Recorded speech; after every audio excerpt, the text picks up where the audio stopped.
हिंदी वर्ग 2 की तैयारी करने वाले जितने भी प्यारे भाई बहन हैं उनके लिए ये क्लास बहुत ही मोस्ट क्लास होने वाली है। और भक्ति काल का पूरा सारांश, भक्ति काल के पूरे मोस्ट प्रश्न हैं आपके इस वीडियो में। चलिए शुरू करते हैं। भक्ति काल देखिए, रचनाएं हैं, रचनाकार है, अन्नपक्ष हैं, जितने भी मोस्ट प्रश्न बनते हैं सब यहाँ पर हैं। पहला प्रश्न देख लिए। प्रश्नों को देखकर ही आपको लगेगा कि हाँ बहुत महत्वपूर्ण प्रश्न है। भक्ति काल का सर्वप्रथम उल्लेख किस ग्रंथ में मिलता है? जो भक्ति काल है इसका उल्लेख सबसे पहले किस ग्रंथ में किया गया था मिलता है? तो श्वेतर उपनिषद। ये देखिए पहला इसका ऑब्जेक्ट सही है, श्वेताश्वर उपनिषद में मिलता है। फिर है ईसवी, दूसरा प्रश्न, ईसवी सन में कितने वर्ष जोड़ने पर विक्रमी संवत बनता है ना? तो कहते हैं सन में अगर 57 जोड़ दिया जाए तो संवत बन जाता है ना? सन से संवत में बदलने के लिए 57 मतलब 57 वर्ष क्या करना पड़ता है? प्लस करना पड़ता है। चलिए तो पहले का देखिए पहला है, दूसरे का दूसरा है। तीसरा प्रश्न देखते हैं। रामचंद्र शुक्ल के अनुसार भक्ति काल की जो समय सीमा है वो कब से कब तक है? तो 1318 से लेकर के 1643 तक। और सगुण भक्ति का मूल स्रोत कहाँ से है, कहाँ उत्पन्न हुआ था, है ना? सगुण भक्ति धारा कहाँ से प्रवाहित हुई थी? तो दक्षिण भारत से, इसका चौथा आंसर सही है। चलिए अगला प्रश्न,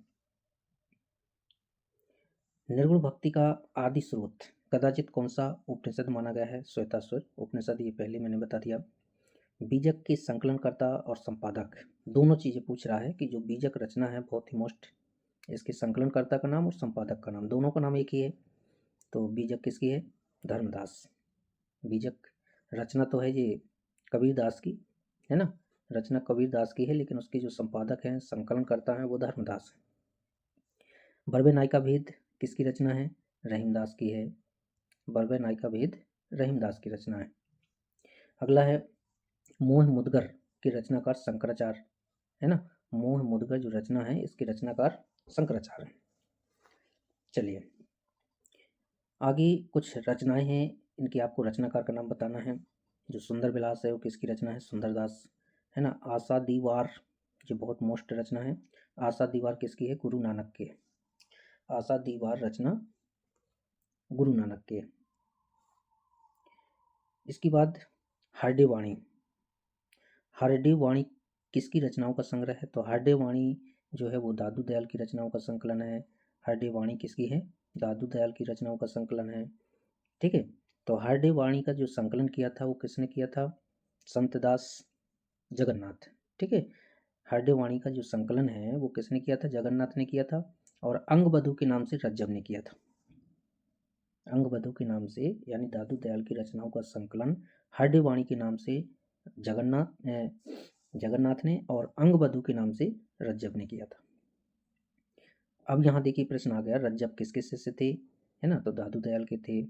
और रज्जब ने दादू की रचनाओं का संपादन किस नाम से किया था? अंगबधू के नाम से किया था। देखिए तो दादू दयाल की रचनाओं का जो संकलन है जगन्नाथ ने किया हरडे वाणी के नाम से, और रज्जब ने किया है अंगबधू के नाम से। निर्गुण संत कवियों में भक्त सर्वाधिक सुशिक्षित और शास्त्राज्ञ संत थे। जो संत कवि थे, संत कवियों में सबसे ज्यादा कहते हैं सुशिक्षित कौन थे? सुंदरदास थे। चलिए अगला, अगला जो प्रश्न है, चलिए अगला प्रश्न देख लो। अगला प्रश्न है, प्रबंधकार कवि की भावुकता का सबसे अधिक पता यह देखने से चल सकता है कि वह किसी आख्यान के अधिक मर्मस्पर्शी स्थलों को पहचान सका है या नहीं। यह युक्ति किसकी है? तो जी रामचंद्र शुक्ल की है। किसकी है? रामचंद्र शुक्ल की है। और गोरख जगायो जोग भगति भगायो लोग, पंक्ति किसकी है? तुलसीदास की है। और अगला जो प्रश्न है द्वैतवाद, है ना? जो द्वैतवाद के संपादक थे, द्वैतवाद की संस्थापक का नाम क्या था? माधवाचार्य। माधवाचार्य ने किसकी स्थापना की थी? द्वैतवाद की। और अद्वैतवाद की, है ना, द्वैतवाद की माध्वाचार्य और अद्वैतवाद की शंकराचार्य। कबीर तथा अन्य निर्गुण पथी संतों के द्वारा अंतस्थ साधना में रगात्मकता, भक्ति और ज्ञान का युग तो हुआ, पर कर्म की दिशा वही रही जो नाथपंथियों की यहाँ थी। ये पंक्तियां भी रामचंद्र शुक्ल की हैं। अगला प्रश्न, नामदेव जी की भक्ति किस प्रकार की थी? तो सगुण और निर्गुण दोनों, है ना। नामदेव दोनों धाराओं के बीच की कवि हैं, सगुण धारा और निर्गुण धारा। अगला प्रश्न है, अहिंसावाद और प्रपत्तिवाद किस संप्रदाय की है? वैष्णव संप्रदाय की है अहिंसावाद और प्रपत्तिवाद। अगला है, झिलमिल झगड़ा झूलती बाकी रही न काऊ, गोरख अटके कालपुर कौन कहावे साव। ये किसने कहा है? कबीरदास ने कहा है ना। किसकी मृत्यु पे कहा है? गोरखदास के बारे में कहा है। अजगर करे न चाकरी, देखिए ये पंक्ति फिर से आ गई, बहुत ही मोस्ट पंक्ति है कि अजगर करे न चाकरी, पंछी करे न काम, दास मालूका कह गए सबके दाता राम। ये मलूक दास की पंक्ति है। रामावत संप्रदाय किसने चलाया था? रामानंद ने। श्री संप्रदाय किसका है? रामानुजाचार्य का है। रुद्र संप्रदाय किसका है? विष्णु स्वामी का है। किसने चलाया रुद्र संप्रदाय? विष्णु स्वामी ने, है ना। ये एक बार और देख लीजिए, बहुत ही मोस्ट प्रश्न है ये संप्रदाय की। रामावत संप्रदाय रामानंद, श्री संप्रदाय रामानुजाचार्य, है ना। रुद्र संप्रदाय विष्णु स्वामी और ब्रह्म संप्रदाय, जो ब्रह्म संप्रदाय है वो माध्वाचार्य। और सनकादि संप्रदाय की निम्बार्काचार्य। सनकादि संप्रदाय के प्रवर्तक कौन है? निम्बार्काचार्य। भक्ति के आद्य आचार्य माने जाते हैं रामानुजाचार्य।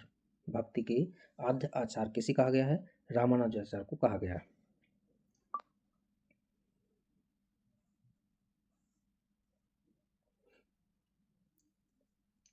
चलिए, रामानंद के शिष्यों की संख्या कितनी बताई गई है? 12 बताई गई है। और रामानुज के गुरु का क्या नाम था? कांचीपूर्ण, है ना।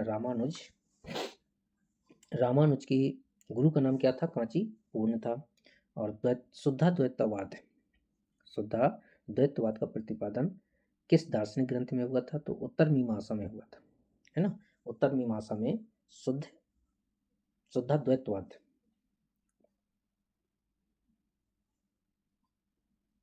अगला, युग साधना के प्रवर्तक आदि गुरु कौन है? शिव को माना गया है युग साधना की आदि गुरु। आलवार संतों की संख्या कितनी बताई गई है ना? 12 बताई गई है। आलवार संतों की संख्या कितनी है? 12। विशिष्टाद्वैतवाद के प्रवर्तक कौन थे? विशिष्टाद्वैतवाद के प्रवर्तक रामानुज। विशिष्टाद्वैतवाद के प्रवर्तक कौन थे? रामानुज थे। अगला प्रश्न है, मध्ययुगीन राम काव्य परंपरा की अंतिम राम भक्त कवि कौन है? तो मध्ययुगीन राम भक्ति धारा की या राम काव्य परंपरा की अंतिम जो कवि थे वो विश्वनाथ थे।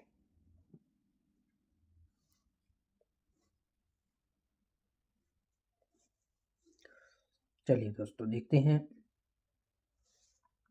अगला जो आपका प्रश्न है वह मध्ययुगीन राम काव्य परंपरा के अंतिम राम भक्त कवि तो वो विश्वनाथ है।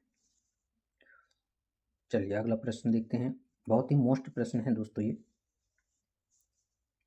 आप लोग एक बार जरूर इन प्रश्नों को देख कर जाइएगा पेपर देने।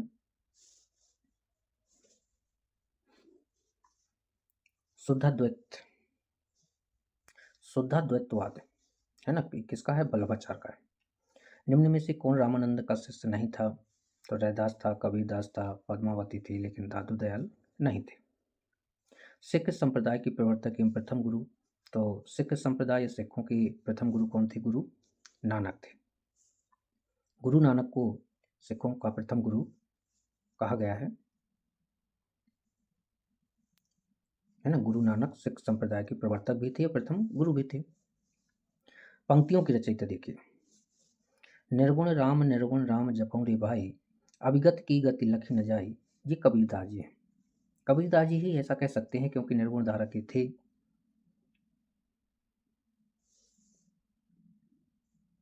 चलिए अगला प्रश्न है, प्रभु जी तुम चंदन हम पानी।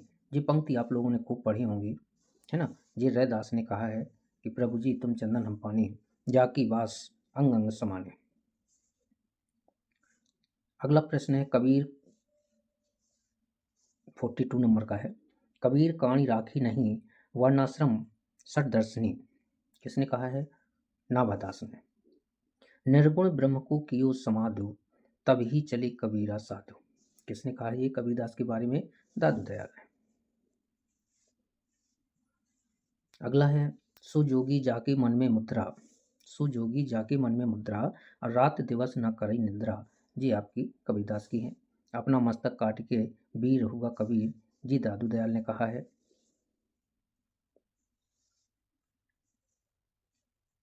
किस संत कवि ने पद निर्गुण वाणी के नाम से प्रसिद्ध है ना। तो कबीरदास जी की निर्गुण वाणी, कबीरदास जी की वाणियाँ कबीरदास के नाम से जानी जाती हैं। रैदास के पद किस नाम से प्रसिद्ध हैं? तो जो रैदास हैं, रैदास की वाणियाँ हैं, रैदास ने क्या लिखे हैं? वाणी लिखी हैं। और अगला है मीमांसा दर्शन, है ना, नाम सुना होगा। मीमांसा दर्शन रचना है किसकी है? जैमिनी की है। चलिए अगला प्रश्न,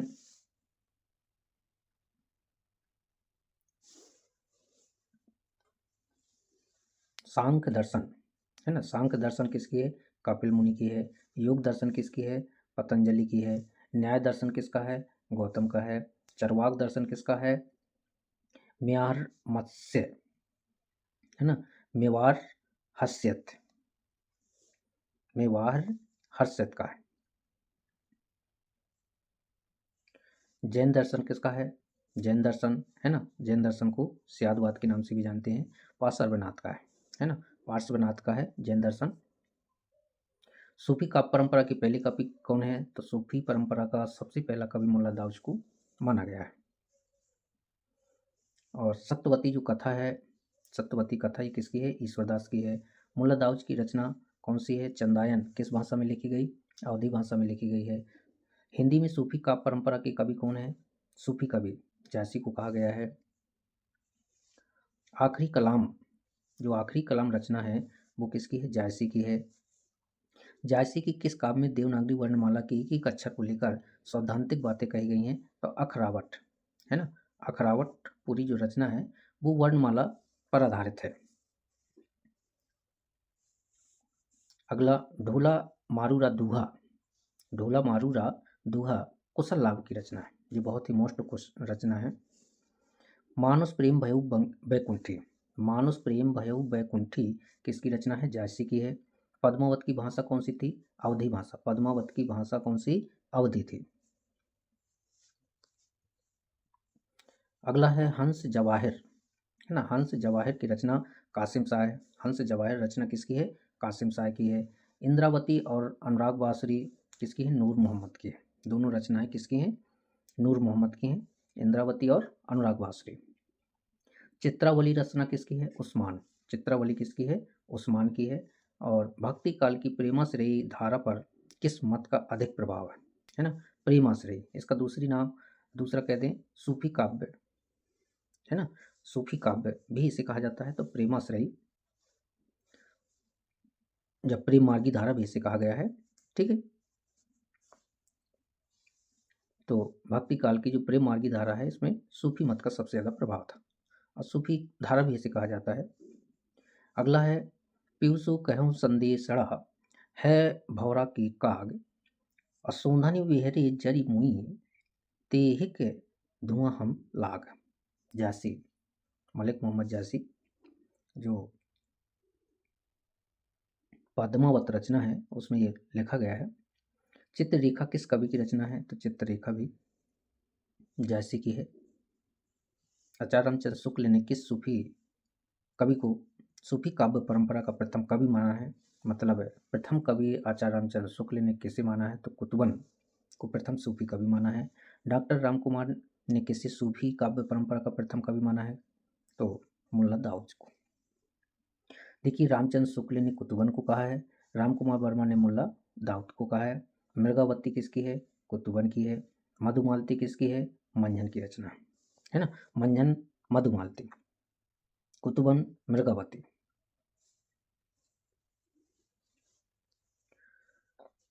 अगला पद्मिनी चरित्र। पद्मिनी चरित्र की रचयिता लालचंद्र है ना। लालचंद्र ने पद्मिनी चरित्र रचना लिखी। कब घर में बैठी रही नाहिन हाट बाजार, मधुमालती मृगावती पोथी दो उचार। किसने कहा है ये? बनारसी दास जैन ने कहा है ना। और मधुमालती मृगावती किसकी है? मधुमालती और मृगावती किसकी रचना है? देखिए अभी आया था प्रश्न, मधुमालती किसकी है? मंझन की है। ठीक है, अब यहाँ पर क्या कहा गया है कि मधुमालती मृगावती किसकी है, तो यहाँ भी मंझन की होगी। लेकिन ये पंक्ति किसकी है? जी पंक्ति है बनारसी दास की। विक्रम साधा प्रेम की बारा, और सपनावती कह गयऊ पतारा। किसकी है? मंझन की है।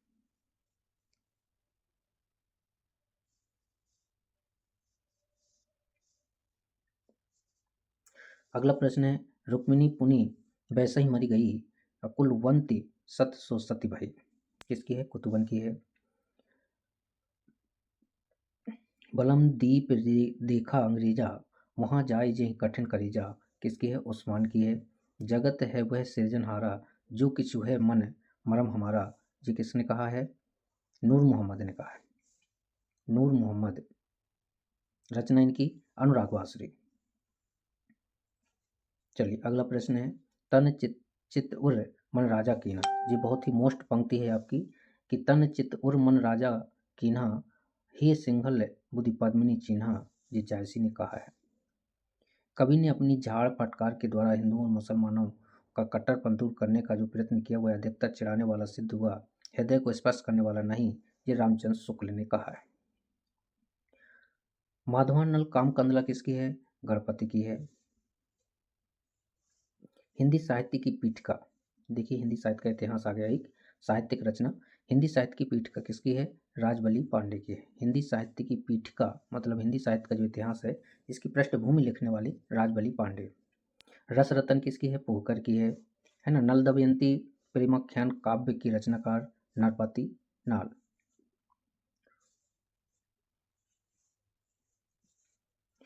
नल चरित्र प्रेमाख्यान काव्य किसकी रचना है? मुकुंद सिंह की। क्षेताई वार्ता जो कि कल्पना और इतिहास का अद्वितीय ग्रंथ है, नारायण दास। तो क्षेताई वार्ता किसकी है? नारायण दास की है। फिर कहरनामा किसकी है? जायसी की है। कहरनामा रचना किसकी है? जायसी की है। जायसी के सूफी फकीर के शिष्य थे, मतलब जो जायसी हैं उनकी एक शिष्य थे फकीर, सूफी फकीर की, तो शेख मोहिदी। ठीक है, याद रखिएगा, शेख मोहिदी के शिष्य थे। जायसी किसके शिष्य थे? या जायसी के गुरु कौन थे? तो शेख मोहिदी। ईश्वर का विरह की किस मत के भक्तों की प्रधान संगति? ईश्वर का विरह ही किस मत के भक्तों की प्रधान संपत्ति है? तो सूफी मत की। सुजान किस प्रेमाख्यान काव्य का नायक है? तो चित्रावली का। रामचंद्र जी ने अपनी गुरु परंपरा का उल्लेख किस ग्रंथ में किया है? तो रामानंद जी ने अपनी जो गुरु परंपरा का उल्लेख किया है वो किस ग्रंथ में? श्री रामार्चन पद्धति, है ना। श्री रामार्चन पद्धति में रामानंद जी ने गुरु परंपरा का उल्लेख किया है। भक्तमाल किसकी रचना है? भक्तमाल नाभादास की है। राम रक्षा स्रोत किसकी है? ये भी रामानंद की है। वैष्णव भक्ति के प्रतिष्ठापक आचार्य कौन है? रामानुजाचार्य हैं। वैष्णव भक्ति की प्रतिष्ठापक आचार्य किसे कहा गया है? रामानुज को कहा गया है। किस आदि काव्य को राम कथा का मूल स्रोत माना जाता है? तो जो राम कथा है वो कहाँ से ली गई है? वाल्मीकि रामायण से ली गई है। इसलिए वाल्मीकि रामायण को राम कथा का आदि स्रोत कहा जाता है। अष्टयाम किसकी रचना है? नाभादास की। अंगद पैज किसकी रचना है? ईश्वरदास। अंगद पैज किसकी है? ईश्वरदास की। तुलसी चरित किसकी है? रघुवर दास की।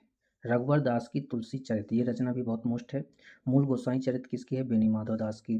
तुलसीदास जी के गुरु का क्या नाम था? नरहरियानंद, है ना। नरहरियानंद तुलसीदास के गुरु थे। नरहरि दास भी कहा जाता है। रामचंद्र शुक्ल ने तुलसी रचित ग्रंथों की संख्या कितनी मानी? मतलब तुलसीदास के ग्रंथों की जो रचना है शुक्ल ने कितनी मानी है? 12 मानी है, ठीक है भाई, 12 मानी है, ध्यान देना है। शुक्ल ने तुलसीदास की ग्रंथों की संख्या 12 मानी है। भारतवर्ष का लोक नायक वही हो सकता है जो समन्वय करने का अपार धैर्य लेकर आया हो। किसने कहा? हजारी प्रसाद द्विवेदी ने। और भक्तमाल का रचना काल क्या है? तो 1596 ईस्वी में भक्तमाल नाभादास की जो रचना है वो 1596 में लिखी गई थी। चलिए अगला प्रश्न है, सुरतीय नर्तीय सब चाहत यस होए पंक्ति के रचनाकार तुलसीदास।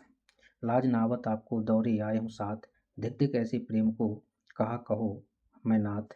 ये रत्नावली ने तुलसीदास के बारे में कहा था, क्योंकि रत्नावली तुलसीदास की पत्नी है ना। तो ये जब रात्रि के अंधेरे में बरसात के समय है ना, मुर्दे को नाव समझकर नदी पार कर गए थे और सांप को रस्सी समझकर घर पर चढ़ गए थे और पत्नी के पास पहुंचे तो उस समय उन्हें फटकारते हुए कहा था कि लाज नावत आपको दौरे आया हूँ साथ, पीछे पीछे चले गए थे। गोद लिए हुलसी फिरे तुलसी सुसुत होए, ये किसकी पंक्ति है? रहीमदास की।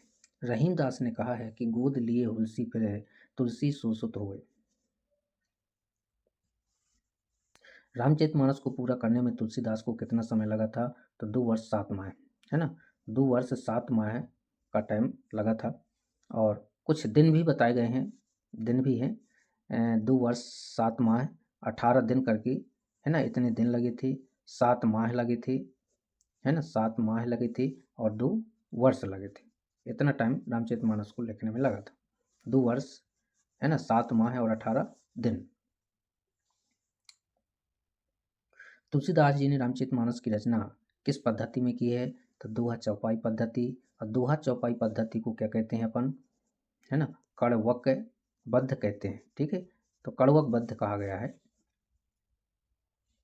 गीत पद्धति, गीत जो पद्धति है पर तुलसी ने कौन सी रचना लिखी थी? विनय पत्रिका, है ना, विनय पत्रिका जो है गीत पद्धति में लिखी गई थी।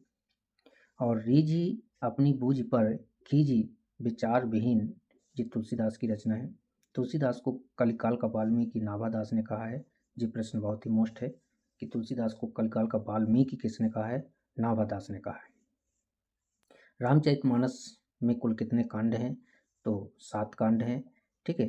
पहला बाल कांड है और लास्ट का जो है वो उत्तर कांड है।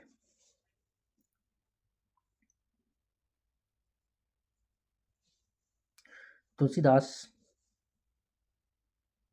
जी उत्तरी भारत की समग्र जनता के हृदय मंदिर में पूर्ण प्रेम प्रतिष्ठा के साथ विराज रहे हैं। ये पंक्ति रामचंद्र शुक्ल ने कही है। राम को रूप निहारत जानकी कंगन के नख की परछाई, ये किस ग्रंथ से ली गई हैं? तो कवितावली से ली गई हैं, है ना। कवितावली कौन से छंद में लिखी गई है? तो कवित्त और सवया, ठीक है, कवित्त और सवया में कवितावली लिखी गई है। बैराग्य संदीपनी, बैराग्य संदीपनी किस कवि की रचना है? तो बैराग्य संदीपनी भी आपकी किसकी है दोस्तों? ये भी आपकी तुलसीदास की रचना है। और गोस्वामी तुलसीदास ने अपने विश्व प्रसिद्ध महाकाव्य रामचरितमानस को किस भाषा में लिखा था दोस्तों? तो अवधी भाषा में लिखा था। जी आपका जो चैप्टर है ना, तो ये फर्स्ट वीडियो है दोस्तों, भक्ति काल के प्रश्नों की फर्स्ट वीडियो है। और फर्स्ट वीडियो में देखिए आपके कितने क्वेश्चन हैं, है ना, 116 प्रश्न हैं। और इतने ही प्रश्न हैं, मतलब भक्ति काल में 500 प्रश्नों का संग्रह है। और ये 500 प्रश्नों का संग्रह लेकर मैं आपके पास आऊँगा। ये पहला वीडियो है जिसमें मैं आपके लिए 116 प्रश्न लेकर आया हूँ। अगली वीडियो में ही इतने होंगे, है ना। ऐसे ऐसे करके हम पूरे 500 प्रश्न भक्ति काल के ओनली करेंगे। जब 500 प्रश्नों को हम पढ़ लेंगे तो फिर कहते हैं भक्ति काल से कोई भी प्रश्न बाहर होने वाला नहीं है। चलिए तो अगली वीडियो लेकर हम फिर आएंगे, तब तक के लिए जय हिंद, जय भारत।